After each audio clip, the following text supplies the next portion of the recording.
Selamat siang, salam sehat dan salam satu desa.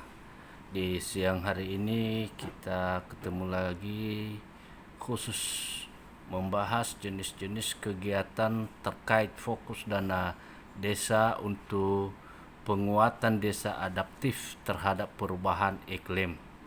Baik Bapak Ibu, sebelum kita lanjut jangan lupa di subscribe, tekan notifikasi, like, komen dan bagikan kepada rekan-rekan semua sehingga memiliki pemahaman dan pengetahuan yang sama tentang kegiatan fokus dana desa di tahun 2025. Khusus kegiatan fokus dana desa terkait penguatan desa adaptif terhadap perubahan iklim dibagi dalam 3 kelompok. Yang pertama adalah adaptasi dampak perubahan iklim. Ada beberapa kegiatan yang bisa kita laksanakan. Yang pertama, pembuatan penampung pemanen peresapan air hujan untuk meningkatkan cadangan air permukaan tanah. Yang kedua, pembuatan infrastruktur bangunan untuk melindungi dan konservasi mata air atau sumber air bersih skala desa. Ketiga, pembuatan atau perbaikan saluran air di area rentan banjir.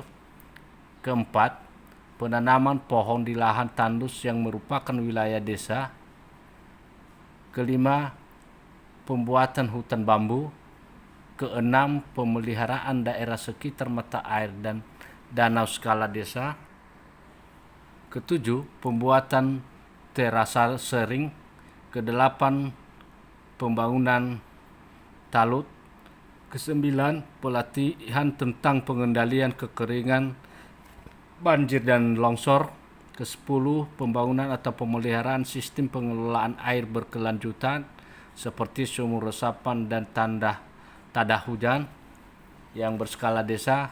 Kesebelas, pembuatan dan pemeliharaan talut skala desa. 12, pembuatan atau pemeliharaan tanggul pemecah ombak skala desa. 13, pengadaan bibit dan penanaman bakau. 14, pembersihan daerah sekitar pantai. 15, perlindungan terumbu karang. 16, rehabilitasi kawasan bak. 17, perbaikan lingkungan agar tidak terjadi genangan air yang dapat memicu terjadinya wabah penyakit. 18, pengadaan atau pemeliharaan peralatan sarana untuk mencegah terbentuknya jentik-jentik nyamuk pada kolam penampungan air. 19, kegiatan adaptasi dampak perubahan iklim lain sesuai dengan kewenangan desa. Seterusnya, B. Mitigasi perubahan iklim meliputi pengadaan alat angkut sampah seperti gerobak pengangkut sampah. Kedua, pembangunan atau rehabilitasi tempat pembuangan sampah sementara.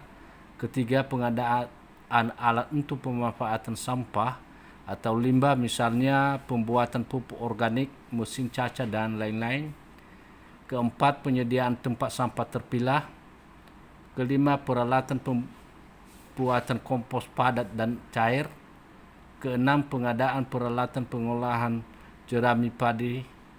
Ketujuh, pelatihan pengelolaan sampah limbah padat dan cair bagi masyarakat. 8, pembangunan pembangkit listrik tenaga mikrohidro. Ke-9, pendayagunaan teknologi tepat guna untuk listrik, tenaga surya, tenaga angin, dan pengolahan limbah minyak goreng untuk biodiesel. Ke-10, pembangunan atau pemeliharaan instalasi pengelolaan limbah pertanian, peternakan, dan sampah rumah tangga untuk biogas. 11, pengelolaan lahan pertanian, emisi gas rumah kaca seperti pembukaan lahan tanpa bakar melalui kegiatan padat karya tunai desa. 12, perbaikan lahan yang rusak melalui kegiatan membuat hutan desa yang dikelola secara berkelanjutan. 13, pemeliharaan lahan melalui kegiatan pelestarian hutan secara berkelanjutan. 14, penghijauan atau reboisasi, pengkayaan tanaman hutan, praktik warna tani atau agroforestry. 15, pembuatan rumah bibit tanaman berkayu dan atau bambu. 16, pembangunan atau pemeliharaan sumur bor atau sumur pompa. 17, pembangunan atau pemeliharaan saluran air di lokasi lahan gambut. 18, pembatasan penebangan pohon dan pembukaan hutan. 19, larangan pembakaran hutan. 20, pembatasan pertanian berpindah. 21, pemberian sanksi bagi perusak hutan.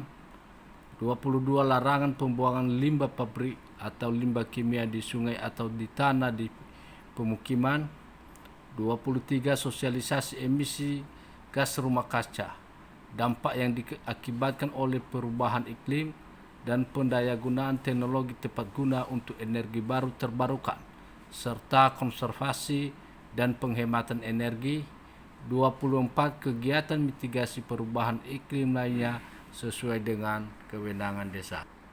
Seterusnya poin yang terakhir, yang ketiga, yaitu pengembangan desa ramah lingkungan dilaksanakan melalui beberapa kegiatan. Yang pertama adalah pengelolaan perhutanan sosial oleh desa atau BUMDesa. Kedua, pembangunan atau pemeliharaan infrastruktur perdesaan berbasis lingkungan atau responsif. Ketiga, pengenalan dan pengembangan teknologi tepat guna untuk pengelolaan komoditas. Keempat, pembangunan atau pemeliharaan saluran air di lokasi lahan gambut.